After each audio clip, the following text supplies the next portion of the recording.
9 अगस्त वो तारीख है जब ऐतिहासिक क्विट इंडिया मूवमेंट की शुरुआत हुई थी। महात्मा गांधी ने मंत्र दिया था और क्विट इंडिया मूवमेंट ने स्वतंत्रता की तरफ भारत के कदमों में नई ऊर्जा पैदा कर दी थी। इसी से प्रेरित होकर आज पूरा देश हर बुराई के लिए कह रहा है क्विट इंडिया। चारों तरफ एक ही गूंज है, करप्शन क्विट इंडिया, यानी भ्रष्टाचार इंडिया छोड़ो, डायनेस्टी क्विट इंडिया, यानी परिवारवाद इंडिया छोड़ो, अपीजमेंट क्विट इंडिया, यानी तुष्टीकरण इंडिया छोड़ो।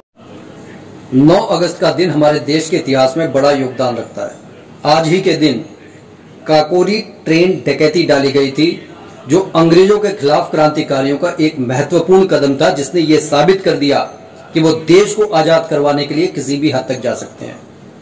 हालांकि हमारे आजादी के इतिहास में 9 अगस्त को जो खास स्थान मिला है वो राष्ट्रपिता महात्मा गांधी जी के भारत छोड़ो आंदोलन के लिए मिला है, जहां पर उन्होंने अहिंसक आंदोलन को छोड़कर हिंसा का संदेश लोगों को दिया था और ये कहा था उन्होंने कि ब्रिटिश राज की तत्काल समाप्ति आवश्यक हो गई है और मैं ये चाहता हूं कि आज इसी रात प्रभात होने से पहले मुझे स्वाधीनता मिल जाए और मैं अब पूर्ण स्वाधीनता से कम किसी भी चीज से संतुष्ट नहीं होने वाला।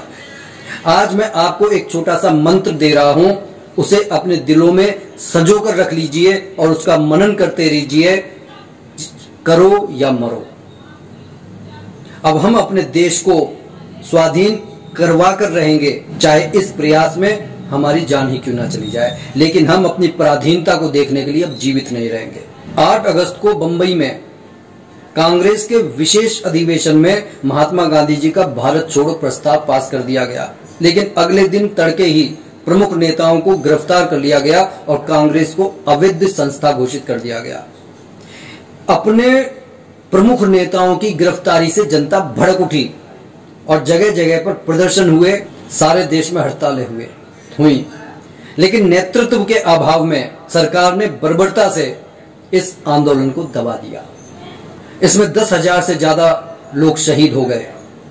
गांवों को सामूहिक रूप से, गांव के लोगों को सामूहिक रूप से कोड़े मारे गए, उनसे जुर्माने वसूल किए गए। आज आजादी के 77 साल बाद हमारे देश के माननीय प्रधानमंत्री जी को जब इंडियन अलायंस बन गया, इंडिया अलायंस, तब उन्हें क्विट इंडिया मूवमेंट का नारा याद आ गया। मगर अपनी ही पार्टी का परिवारवाद उन्होंने नजरअंदाज करके ये साबित कर दिया कि अंधा बांटे रेवड़ी फिर अपने दे। कैसी लगी ये वीडियो कमेंट करके जरूर बताइएगा। तब तक के लिए जय हिंद।